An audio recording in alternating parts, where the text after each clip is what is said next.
शुद्धतेची खात्री आणि परंपरेचा विश्वास घेऊन आले आहेत कैलास आडगावकर ज्वेलर्स. कैलास आडगावकर ज्वेलर्स, जिथे सौंदर्याला मिळतो विश्वास. दहशत निर्माण करण्यासाठी देशी कट्टा बाळगणारा सराईत गुन्हेगार नववर्षाच्या प्रारंभीच गुंडाविरोधी पथकाच्या ताब्यात. याबाबत पोलिसांनी दिलेल्या माहितीनुसार गुंडाविरोधी पथकाचे सहाय्यक पोलीस निरीक्षक ज्ञानेश्वर मोहिते, अंमलदार विजयकुमार सूर्यवंशी, प्रदीप ठाकरे, राजेश राठोड, अक्षय गांगुर्डे, गणेश भागवत हे 31 डिसेंबर 2025 व नववर्ष प्रारंभ 1 जानेवारी 2020च्या अनुषंगाने भद्रकाली, पंचवटी, म्हसरूळ, आडगाव पोलीस स्टेशन हद्दीत गस्त करीत असताना अंमलदार राजेश राठोड यांना मिळालेल्या माहितीने महेंद्र राजेश शिरसाट उर्फ गणपा हा भद्रकाली, जुने नाशिक येथे गावठी कट्टा पिस्तूल सोबत घेऊन फिरत असल्याची माहिती मिळताच पथकाने त्यास ताब्यात घेतले.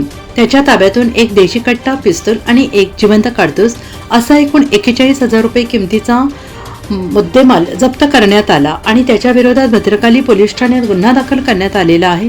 सदरची कामगिरी पोलीस आयुक्त संदीप कनेक, पोलीस उपायुक्त किरण कुमार चव्हाण, सहाय्यक पोलीस आयुक्त संदीप मिटके यांच्या मार्गदर्शनाखाली गुंडाविरोधी पथकाचे सहाय्यक पोलीस निरीक्षक ज्ञानेश्वर मोहिते, विजय सूर्यवंशी, प्रदीप ठाकरे, राजेश राठोड, अक्षय गांगुर्डे, गणेश भागवत, सुनील आडके, कल्पेश जाधव, घनश्याम महाले, दयानंद सोनवणे, सुनीता कवडे आदींनी ही कारवाई संयुक्तरित्या पार पाडली आहे.